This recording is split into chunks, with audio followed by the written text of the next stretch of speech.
Welcome to Pod Save America. I'm John Favreau. I'm Dan Pfeiffer. And I'm Alyssa Mastromonaco. Woo! She's back. Is this an episode of Pod Save America on which Alyssa is a guest host, or is this an episode of guesting. That's the Ticket? I'm just a guest on That's the Ticket right here. Okay, good. That's what I wanted to establish that early on, just for the power dynamics. My favorite Pod Save America miniseries since Tommy's Iowa series. Smart. So there's been two of them. All right, let's get to the news. I got my two That's the Ticket co-hosts with me to talk about Joe Biden's selection of California Senator Kamala Harris, the first woman of color, black woman, and Asian American woman to run on a major party ticket. She's also the first graduate of a historically black college and university and the first Democrat from California to run on a major party ticket. Biden announced the pick via text on Tuesday, and the two running mates held a joint event in Wilmington, Delaware on Wednesday. Let's listen to a clip from their remarks. As a child of immigrants, she knows personally how immigrant families enrich our country, as well as the challenges of what it means to grow up black and Indian American in the United States of America. Her story is America's story, different from mine in many particulars, but also not so different in the essentials. She's worked hard. She's never backed down from a challenge. And she has earned each and every of the accolades and achievements that she has gained, many of them often in the face of obstacles that others put in her way, but never quit. And this morning, all across the nation, little girls woke up, especially little black and brown girls, who so often feel overlooked and undervalued in their communities. But today, just maybe, they're seeing themselves for the first time in a new way as the stuff of president and vice presidents. And you know, my mother and father, they came from opposite sides of the world to arrive in America. One from India and the other from Jamaica, in search of a world-class education. But what brought them together was the civil rights movement of the 1960s. And that's how they met, as students in the streets of Oakland, marching and shouting for this thing called justice, in a struggle that continues today. And I was part of it. My parents would bring me to protests strapped tightly in my stroller. And my mother, Shamala, raised my sister Maya and me to believe that it was up to us and every generation of Americans to keep on marching. She'd tell us, don't sit around and complain about things, do something. So I did something. I devoted my life to making real the words carved in the United States Supreme Court, equal justice under law. And 30 years ago, I stood before a judge for the first time, breathed deep, and uttered the phrase that would truly guide my career and the rest of my career. Kamala Harris for the people. Alyssa, tell us exactly when and how you found out about the pick, and what was your immediate reaction? I found out about the pick on CNN. And I mean, I think that to put it in the words of Elizabeth Warren, let's fucking go. Like, it was great. It's exciting. It's great. It's wonderful. It's a woman. It's a woman. Dan, what did you think? What was your initial reaction? I found out about it in the Crooked Media Slack channel, which is where there I you go. That's where you find all your breaking news. Yes. Look, I agree with Alyssa. I think when something is expected, it's easy to, in the run-up to it, not fully recognize how exciting it can be. It's like if you had asked anyone a year ago and you were to say, Joe Biden is going to be the Democratic nominee, who is his vice president going to be? I would say most people in politics probably would have guessed Kamala Harris. But the theoretical is very different than the actual. And it was incredibly exciting when the news came out. The excitement of people all across the country in the party was palpable. Just even talking to people in my live in my life who were not engaged in politics full time like us, they were very, very excited about it. And I am as pumped up about this election as I have been, in many, many months. I was surprised by how much it meant to me. I think you guys will probably agree. One of the downsides of being political junkies like us is that sometimes you're so caught up in the daily bullshit that you can miss the larger significance of certain moments. And I was thinking back to that night that Barack Obama made history as the first black candidate to win the Iowa caucuses, and how one of the people celebrating in the office when they called the race was then San Francisco District Attorney Kamala Harris, who had been out knocking on doors for him. A decade later, Donald Trump wins, in part because of a racial backlash to the election of Barack Obama.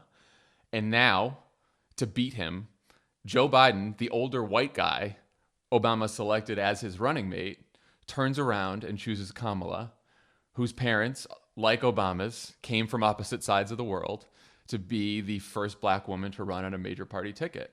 And it sort of reminded me of what our old boss said, I think shortly after Trump won, which is that history doesn't always move in a straight line, but it moves. And I don't know, it's a big deal. It's a big deal.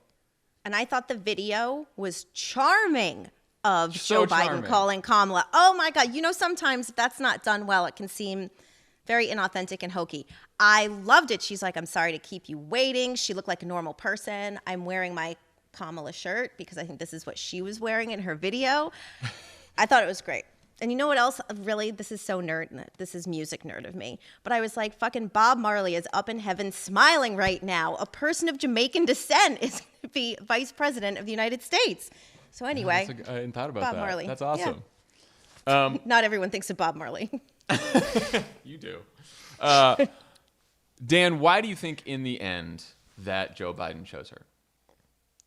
I think he came to, I've always believed that Joe Biden was looking for his Joe Biden in this process. And by that, I mean someone that he could have a real relationship of trust with, because I really believe that you can make political cases for all of the people who are on that short list. And certainly the political case for Kamala Harris is incredibly strong. She's a very, very talented campaigner, which I think we'll talk about.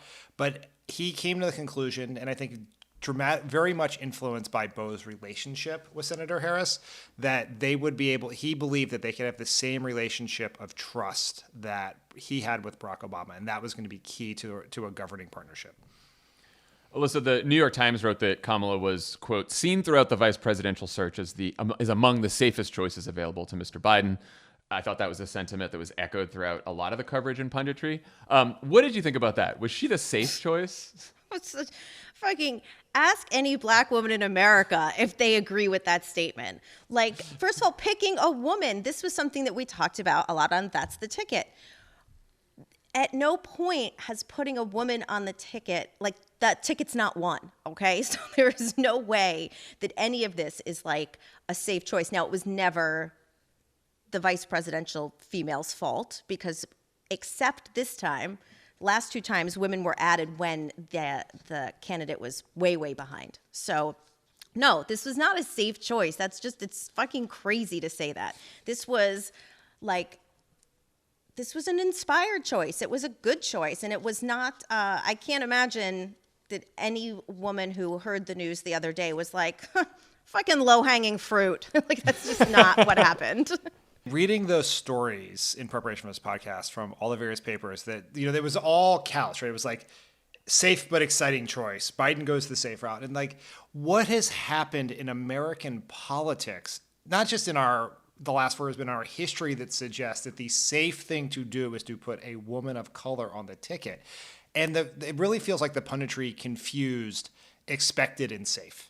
That's what I was going to ask. Do you think she was the obvious choice?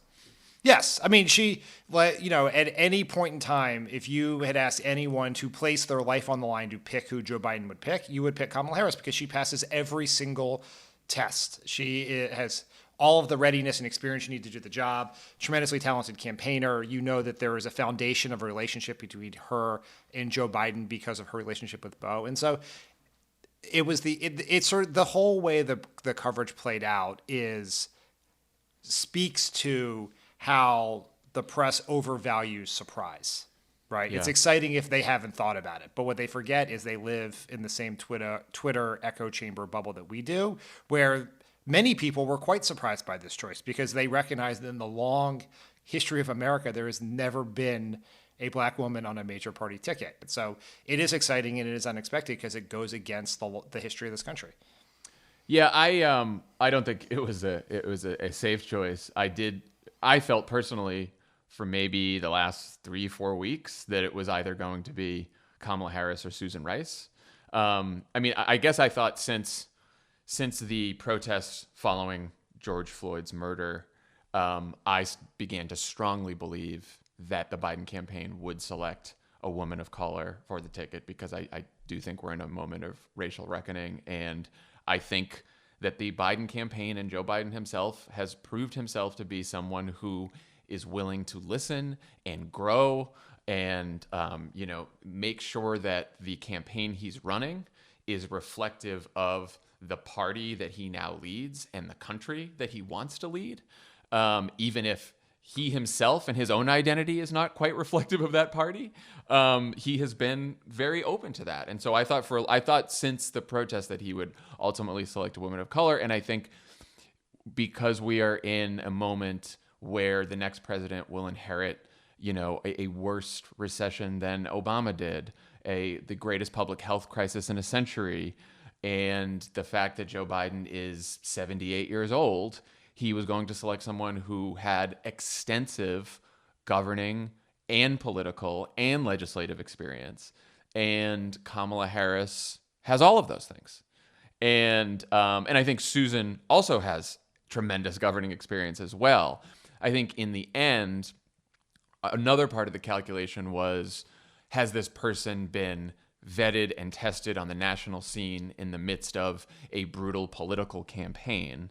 And Kamala had because of the primary, and probably that in the end is what weighed against Susan in my view. Yeah, I just have to say, because we all know on That's the Ticket, I predicted he'd pick Susan. And Pfeiffer predicted Kamala. So I want to say, yay, Pfeiffer. But same thing, I kind of thought that because it did seem for so long like Kamala was the obvious choice, that because, and I say this, let me finish my sentence before you disagree with me. It feels like it took such a long time. And I know it's because we're not doing campaign events. There's nothing else to look at. This timing is very historical for when he announced her. But because there was nothing else to think about, and you have to wonder, like, how much else was there going on? It seemed like this was their singular focus. So because they weren't announcing right away, I thought maybe Susan had, eclipsed Kamala. But I was wrong. I'm not going I to just disagree want to say with you. that. I was wrong. I'm going to agree with you because it was longer, right? It actually, historically, as we talked about on That's the Ticket, the VP announcement generally comes about 7 to 10 days before the convention. And in recent years, in almost every occasion except Paul Ryan in 2012, it's come about essentially this exact timing, which is right before the weekend before the convention. But what was different this time is the convention was later and Joe Biden got the nomination much earlier. So in addition to the absolute monotonous life that we have stuck in our homes, the actual period of time was much longer. And so it felt more painful and led to some dynamics that a lot of people very rightfully called out as being pretty toxic about how a lot of these women and women of color were being pitted against each other in media and by sort of political people on all sides. Yeah, I will say there were moments over the last couple of weeks where I thought it definitely could be Susan, partly because Joe Biden so values personal relationships and he is close to Susan, and is not as close to Kamala, though certainly close to her as well. But our old boss says this all the time and has said this sort of, at least in reports through the process, that when he was selecting a running mate, or when you select a running mate, it is very important to select someone who has been through the ringer of a political campaign. And look, I've seen some people be like, well, Kamala didn't do as well in the primary or this or that, or She went through some incredibly tough campaigns in California where being in a Democratic primary in California is very rough. And you have to be a very fucking good campaigner to get through Democratic primaries in the state of California. And Kamala Harris succeeded at doing that multiple times. And then she went through a presidential campaign and came out of that campaign, even though she didn't make it, incredibly well liked by most of the Democratic Party and most of the country. And that's no small feat. So what specifically does Kamala Harris bring to the ticket? Alyssa? I think she's very comfortable on social media. No, this is the thing. This is the thing, because how are people communicating right now? So one, it's obviously not the biggest thing, but I've just noticed it in the past couple of days. Like she's great. She can communicate in ways that you guys would advocate in the White House for. How do you communicate to all the people who aren't on Twitter and who don't want to watch cable news? I think that she is a great person that they will be able to engage. Also, she is like, one of the greatest things to do is go back in time and watch her grill Bill Barr and especially Brett Kavanaugh and know that so many Republicans will face that fate now. Like the idea of Kamala sort of prosecuting the case, I think, against the Trump administration, like she said in her announcement speech, I just think that she is a wonderful speaker. She's a great speaker. She's a great debater. I mean, she's one of the people in the primaries. If I had to break down who came to the debate, all 500 of them, with a plan and like executed on that plan, it would probably be she and Amy Klobuchar. Those were the two people who I thought always came not to play. So I just think that she's, you know, for the first, I think that we talk so much about how people don't vote for a VP. And I do think that in this case, people are going to be very, very motivated to vote early, vote by mail, vote period because of her. Alyssa, can I ask you a question? Yeah. In Biden's announcement of her, he talked about how tough she was, what a fighter she was. And I recognize that, especially the fighter language, is how she described herself. It was a big argument of herself in the primary. But what was your reaction to that? Like, because it's very like it just feel like we still live in this world where, you know, in order to succeed as a woman in politics, you have to pass this, you know, toughness threshold that, you know, I don't know whether it exists with voters or not, but it was just the language struck me. So his speech coupled with Kamala's speech was the perfect circle, right? It encapsulated everything. He talked about how tough she was. She talked about her bio and how she's Mamala and all that stuff. So I think that if you wanted to paint a complete picture of Kamala, it happened at the event. His speech on its own, if he had said it without her giving the speech, with giving her remarks after it, I think it might have been a little like, really? You know, like, we got to be so fucking tough all the time. And I think that this was a better representation of her as a whole person, the two speeches put together. That's interesting. Yeah, my test on this is always like, could you imagine it being said about a male politician? I think fighter is said about male politicians. Tough is not. It's just like you don't hear people calling male politicians tough. You just don't hear that. Because you assume they're tough. Because there's an assumption built in. Dan, what else do you think that she brings to the ticket? Well, I think Alyssa hits on what is a very important one, which is she is a very good campaigner in the age of the internet. She is a real palpable authenticity about her that was like a great asset of hers in the primary. You know, she was always great on like late night talk shows or other formats, like when she was on the Breakfast Club and things like that. I think she's just very good, and there's like a balance between her and Biden. And I think the best tickets are ones where when they're together, it sort of it improves both of them, right? And I think that happened with Obama and Biden, and you could see that with Kamala Harris and Biden yesterday, even though they by together I mean 6 feet apart wearing masks, which is such as our life. But there, you know, the moment that I just like, I think sort of sent chills down my spine, and what I thought embodied a lot of what makes Kamala Harris such a endearing and compelling politician in person was, here it is, the biggest moment of her life. She is she's making history. And when Joe Biden says, "Let me introduce the next vice president of the United States," you can see her literally react with joy to it. Like she sort of like shrugged her shoulders in excitement, and it was very authentic. And like that is a huge part of what I think she will bring to this ticket. And it's so much more important in a situation where you are campaigning on the internet over Zoom or whatever it is, instead of being actually in person, where Joe Biden is a phenomenal campaigner in person, less so in sort of the digital space, but I think Kamala can fill some of those gaps. You know what else just is also, in terms of her authenticity, is just really interesting?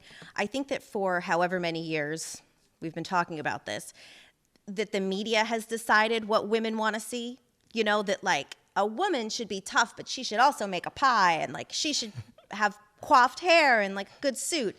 And the thing about Kamala is that like one of the greatest things that one of the greatest stories is that she called Cory Booker on his birthday, Senator Cory Booker on his birthday, but she decided that he needed to learn how to make lentils. He told her that he was making lentils. So she made him go to FaceTime, and she had rollers in her hair, and she's just like explaining him how to fucking get it done. That's like what women relate to, and I feel like she represents that in a way that it took us this long to get comfortable with.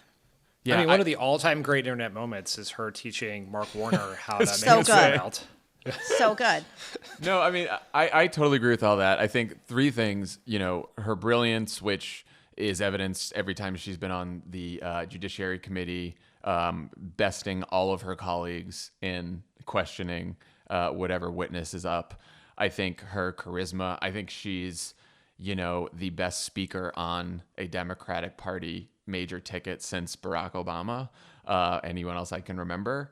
And she and the charisma is both something we see in public, and for those of us who have met her privately, it's the same. Like, all the candidates came to the office, and I think like hanging out with Elizabeth Warren and Kamala Harris were like two of the great joys that I had with all of those candidates. They're just really fun and warm and just great people to hang out with, and funny too. Kamala's very funny. We saw that in person when she was the guest at the second ever Pod Save America live show in San Francisco. It was only like 4 or 5 months after she got to the Senate. And I mean, she brought the house down. I mean, it was a house full of very inebriated San Franciscans, but she brought it down. And one other thing about what Kamala brings to the ticket that I should have brought up earlier is Kamala is a gamer. She when the game is on the line, she delivers in every one of those debates, and like the expectations for her going in to the Kavanaugh hearing, and she just came and brought it in the debates when her campaign was on the line. She had her best performances, and so when the pressure is greatest, she has delivered in really big ways, and that's something you absolutely need in the candidate part of a vice presidential candidacy. Like the debate, the convention speech, she's got these huge moments, and if she can continue that pattern of delivering, that's huge. I also think the last point on this is, Joe Biden has talked about his candidacy as sort of a bridge to the future of the party, and she represents the future of the Democratic Party and sort of the future of where the demographics are shifting in the country itself. Ron Brownstein always talks about, and we talked about this in The Wilderness a lot, the coalition of restoration as sort of the Republican coalition, and the Democratic Party represents the coalition of transformation. 30% of our voters in the Democratic Party are non-college educated white voters, right? 30% are college educated white voters, and 40% are voters of color. And, we, despite the fact that we have Joe Biden on the top of the ticket, we now have a 55-year-old black woman, immigrant story, comes from San Francisco, comes from California, who is representing the future of the party. And I do think that is incredibly important as we head into this election. And as, if Democrats are going to win, it's going to be because they rack up these margins in increasingly diverse suburbs circling these major cities. So let's talk about the reaction to Kamala's selection, which was overwhelmingly positive. Just about every elected Democrat from all wings of the party praised the pick, as well as activists and organizers who'd criticized Harris in the past.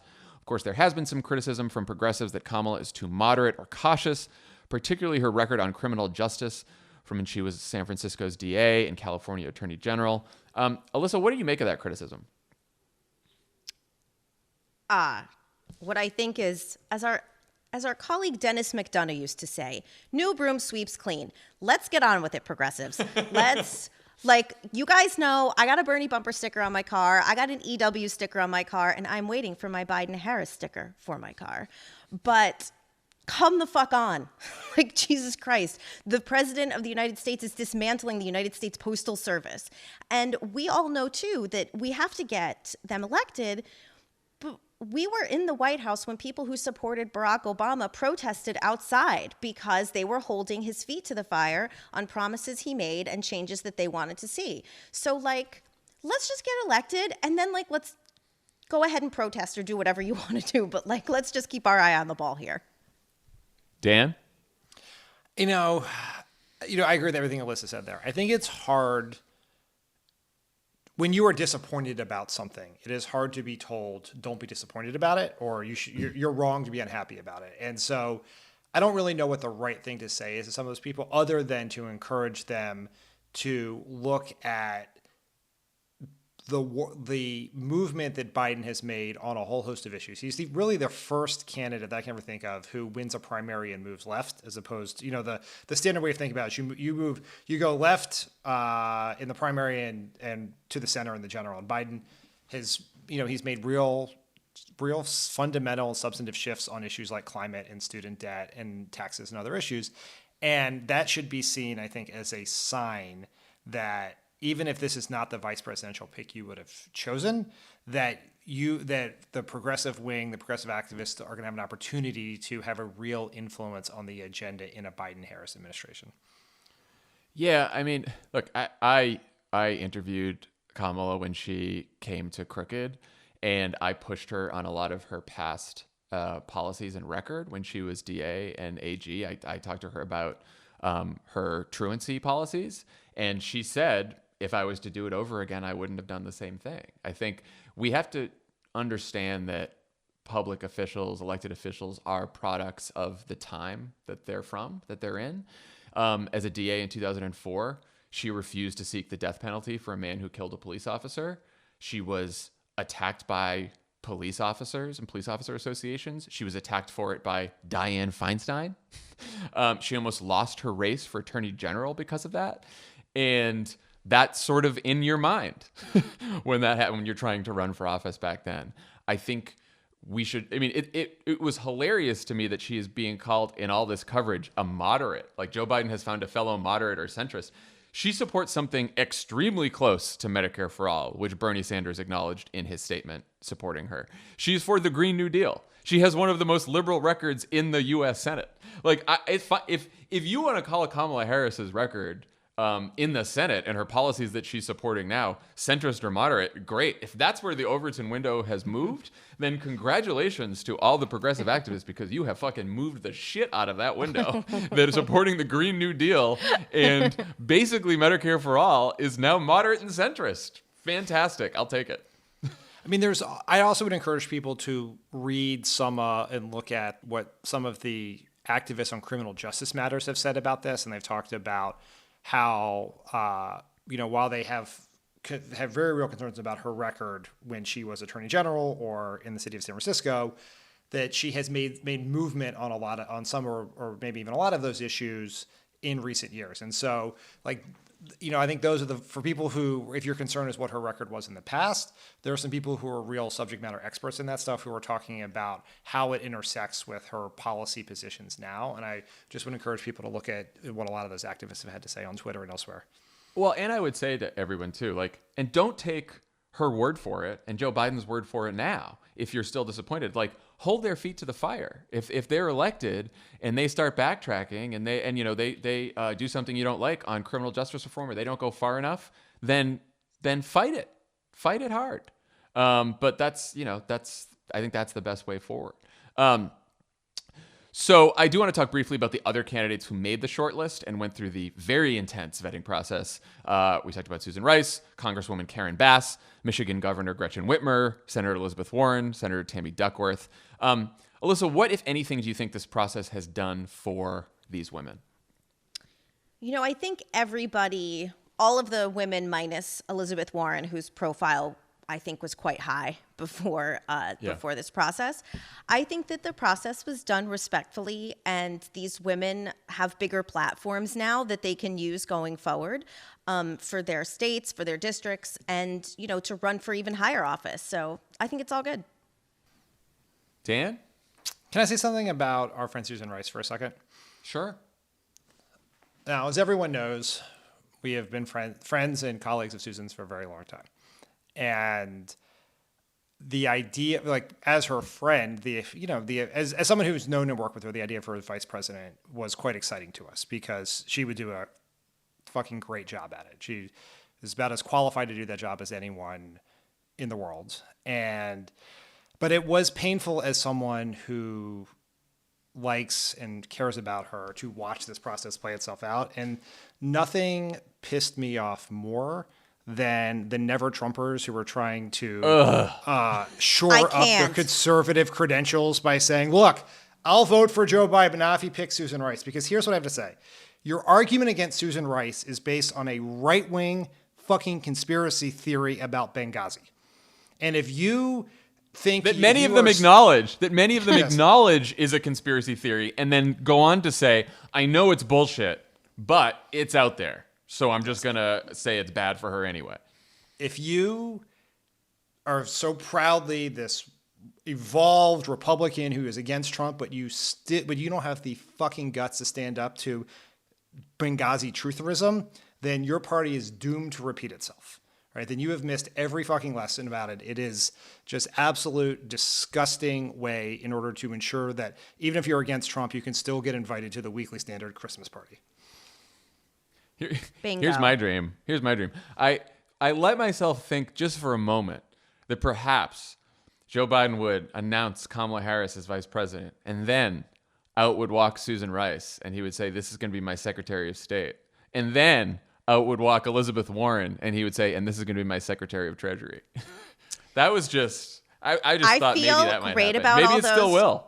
I'm very opposed to the cabinet before the election idea. No, I know. I guess there might be some legal issues there. Eye on the ball. Twitter tells me there are. I know there are legal issues, perhaps. But I still think he would be wise to select Susan as. Look, I also just want to scoop Pod Save the World on this. They're going to start Susan for Secretary of State. Wouldn't it be great that we got to it first here? I mean, I'm having shirts made on Etsy. Is that weird? Susan for state. Susan for Sex State. Or and Warren at Treasury, wielding tremendous power at the Treasury Department, just making Wall Street fucking lose their shit. How great would that be? Never Trumper heads exploding left and right. I was for Biden until he decided to put someone in place to fix the economy my party broke. Make a supportive ad about that one, Lincoln Project. Warren at Treasury. Let's see. You want in? Do that. That's our price of admission. Alyssa, I want to talk to you about I want to talk to you about the rollout because you are the expert on all things rollouts. You've been involved in many of these. So on the announcement side, the campaign was able to break its own news via text to its supporters on Tuesday. On Wednesday morning, you spoke about this. Harris's team posted a video of Biden asking Harris to be his running mate over Zoom. I assume it was Zoom. And then on Wednesday, there was the joint event in Wilmington with 2 speeches, plenty of masks, no crowd. What did you think of how this all went down? What did you think of the rollout? So I need to say, I never got my text message, even though I signed up, which I was sad about. I didn't either. Know. I was like, wait, I wasn't supposed to find out on CNN. So here's what I'd like to say. You guys remember when we got to the White House and a lot of old school political people who had been the last Democrats in office would criticize us often. on TV for saying that we weren't being creative enough, that we weren't taking Barack Obama to the Grand Canyon to sign legislation and all this stuff. And the problem is that they had not lived in a post 9/11 world, and 9/11 changed everything. So I feel like for people who were talking about yesterday, you have to remember that none of us understand what it is to go through this right now. So while I would have loved to see something super picturesque, just like a real Time magazine cover, I thought they did a very good job. You know, they gave their speeches. Presumably, nobody got sick. I mean, you know, it's like when you look at what the options are. I mean, Trump did his rallies and people have died. So I think that in the era of COVID, they did a really good job. And the perfect was not the enemy of the good. And we got what we needed, which was to see them together. Alyssa, what did you think of the lack of any crowd whatsoever, the lack of any applause during the speeches? Like, I thought, my view was fine for that event, which was middle of the day. Most of the clips are going to run on the news at night. And so it's not like a lot of people sat through, except us junkies, sat through both speeches. I'm a little concerned about the convention speeches if we have a week of convention speeches like that. And I think they might be planning something with sound, but I'm not sure. So I thought about this yesterday. One, I actually thought Kamala was exceptional at delivering a very emotive speech without a crowd. I thought that agree. was like a real plus for her. For Joe Biden, I would say that the shorter is the better when it comes to a world without crowds where you don't get any feedback, because he was not as good. And I'm not being mean, but I mean, Kamala was exceptional at it. So I think that going forward, I would probably just Zoom as much as you possibly can, because the in-person events, while they demonstrate what can be done in a time of social distancing and wearing masks and everything, and they're modeling really good behavior, it's not that compelling. So I think unless there's something really compelling about doing a live event, that Zoom's probably just fine. Dan, what do you think? I agree with Alyssa that the rollout went as well as could possibly be hoped for in this environment. What I think says a lot about their process is, although you guys did not get the text message, I did get it. I got it after I learned the news, but the Biden campaign announced it, right? Well, that's a pretty amazing thing. Right. Like in 2008, we're not the ones to announce Joe Biden.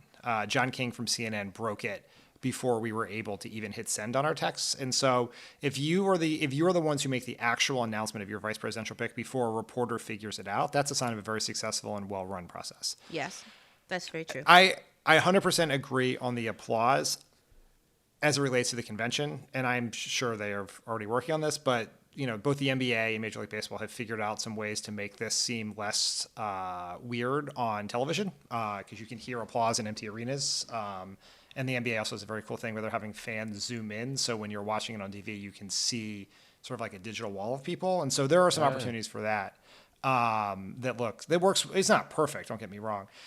I do think in the context of this event, there is something that is worthwhile, even if you're not getting enthusiasm, but the whole thing where they come in with masks, they wear masks, there are the spots where they stand apart. In addition to it being the right thing to do, it is also a reminder of the situation that Donald Trump put us in and how irresponsible he is being about it. And I think when you look at all the polling around coronavirus, I think there is value in showing that we take this seriously and are doing it in the right way. And in that sense, the lack of applause can be a feature, not a bug, because it once again highlights that Donald Trump has so royally screwed this up that you were doing these political events, which would otherwise be these raucous rallies, in these ways that are very understandable to Americans who are stuck in their home.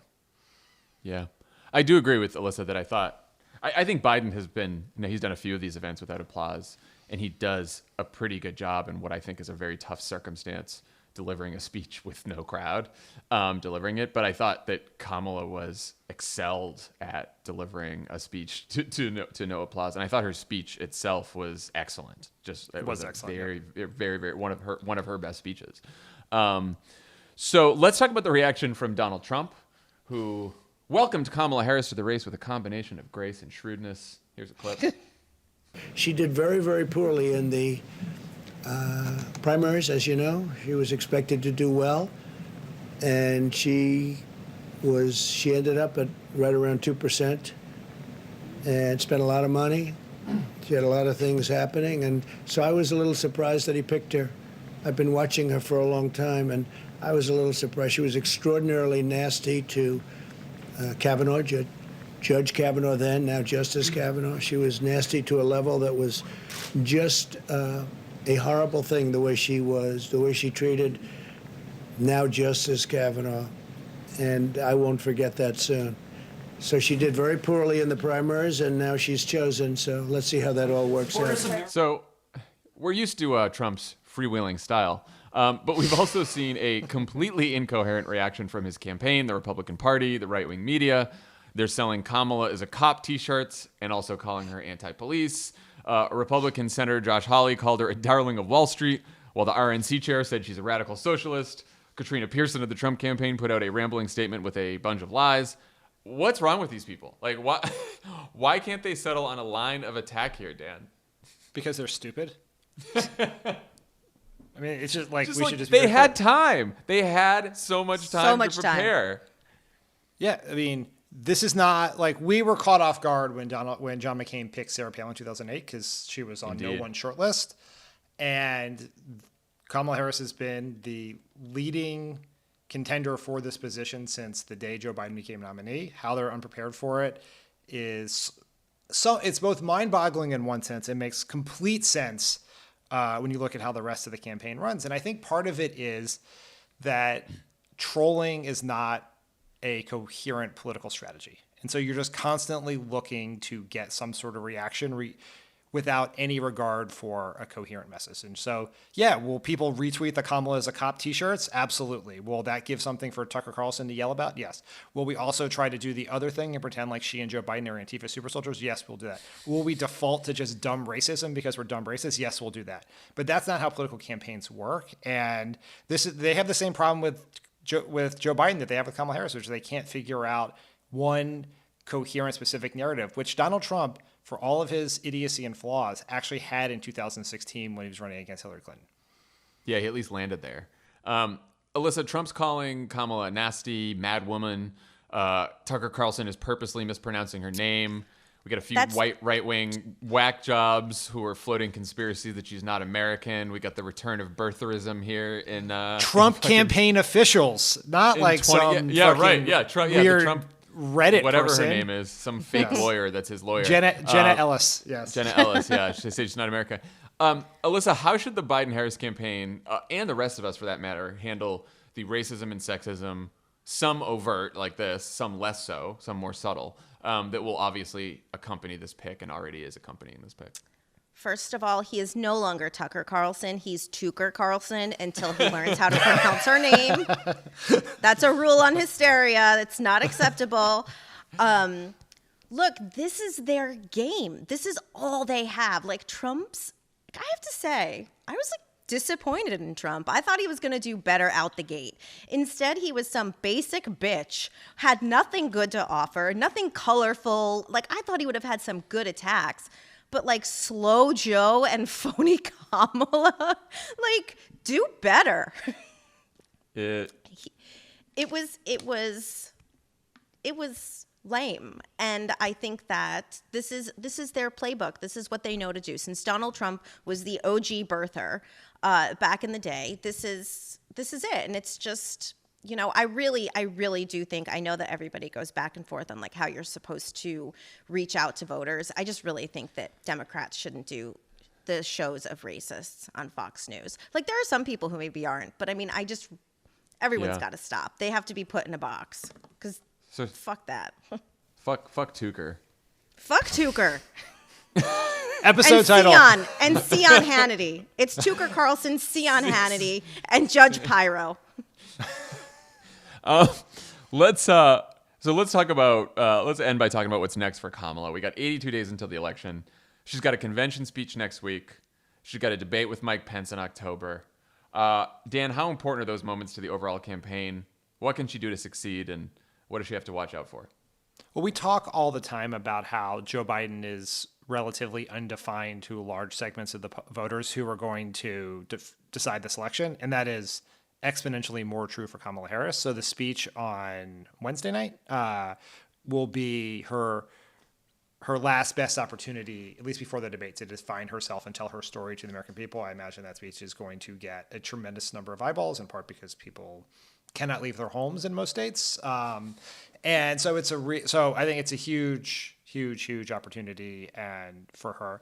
You know, the debate is something we should talk about, which is it has become sort of a favorite Twitter messaging strategy of Democrats to raise expectations through the roof for Kamala Harris and the debate. And I think it's much more complex than that. And so I think we should probably have that conversation at some point. Alyssa, what do you think? No, I think that's true. I mean, my first text was I couldn't wait to watch the debate, so I'm very much at fault on that one. I mean, But that's it's fine. true. Alyssa, that's fine for you to text someone in private, but No, you know- I tweeted it. Well, then shame on you. I know. It was my initial I get it. reaction. I know it's so much more than that, but we can tell by when Mike Pence was asked the question and had to answer and nearly pooed his pants that he too was concerned about it. He did nearly poo his pants right on Tucker's show, or I think it was Sion's show, when he was asked Sion. that question about the debate. So no, look, I get it. I totally understand it as the natural reaction. Kamala Harris, when you have seen her on the Judiciary Committee in the Senate grilling witnesses, you think this is a person who's going to kick ass. She's great. She's a good debater. She's excellent at set pieces.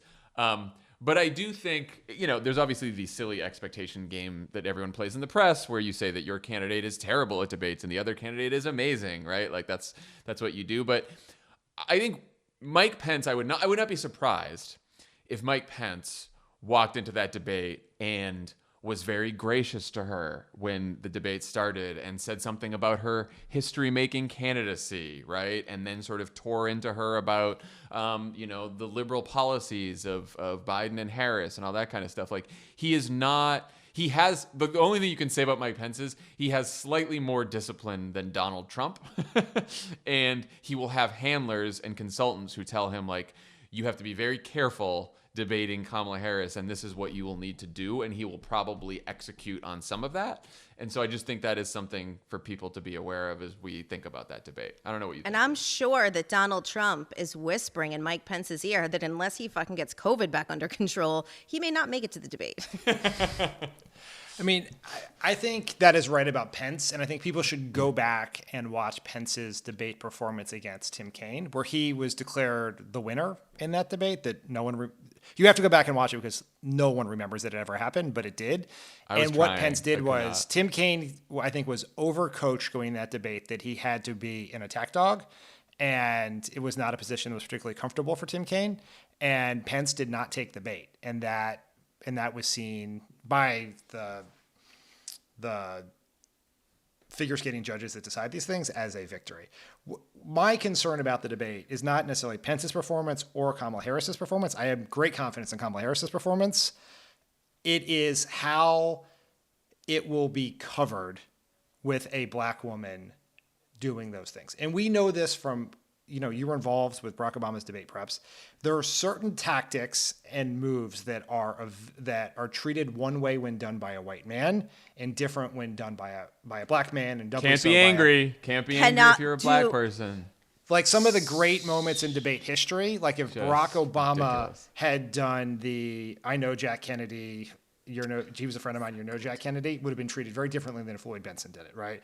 If the where's the beef line from Ronald Reagan be treated very differently if Hillary Clinton had done it in 2016 or Kamala Harris were to do it right now. And so I think we know from within the context of a Democratic debate that the way women and candidates of color were covered was very problematic. So that's going to be quadruply so in a general election debate. And I think she will do incredibly well. I think it is incumbent upon everyone to try to at least recognize what the additional hurdles that the political conversation will put in the place of a black woman in that position and and I don't have the right answers for this necessarily, but find ways to push back on that language and those tropes and those stereotypes.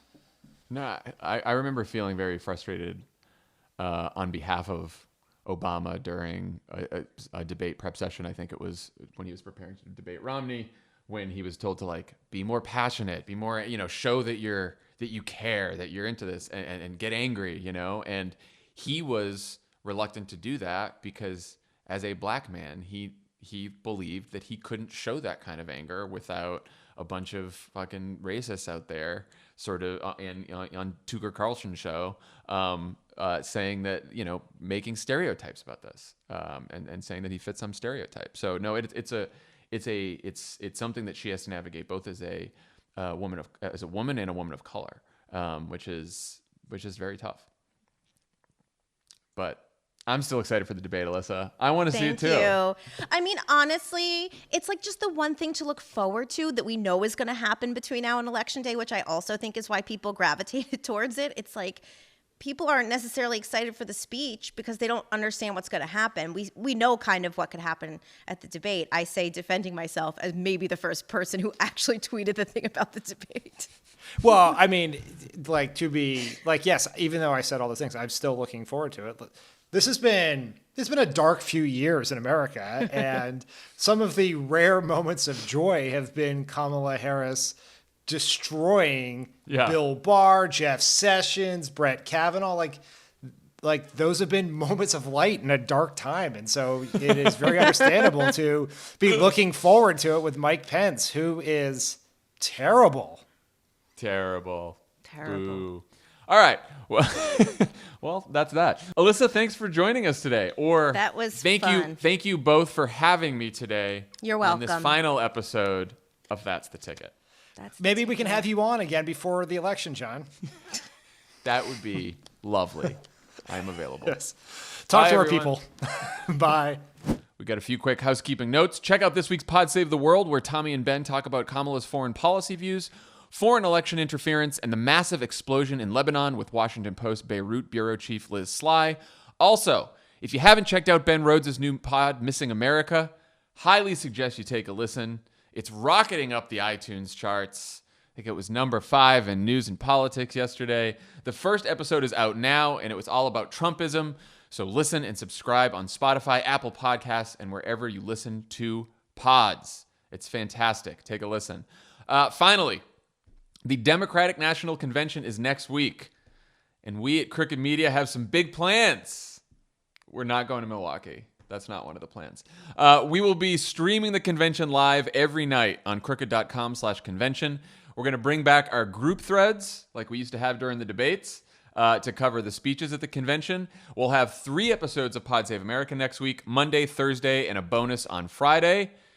And the big one, we'll be doing a live 1-hour Pod Save America pre-show to kick off the final night of the convention on Thursday, starting at 5 p.m., 8 p.m. Eastern. Tune in at crooked.com/convention. It's going to be fun. Fun time. That was a good reminder that I should A, check my schedule, and B, read my emails, because I got a lot of news in that. Okay, yeah, Dan, we're going to need that's you. Great. We're going to need you next week. Also, do I get honorary inclusion in the group thread this time? Fuck yes, you do. Thank you very much. I've learned how to use things, okay? Got tutored on Slack.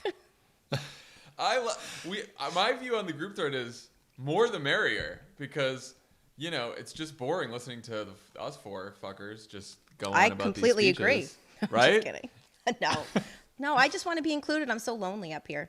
Oh, I'm so excited. Great. No, you're on. You're in.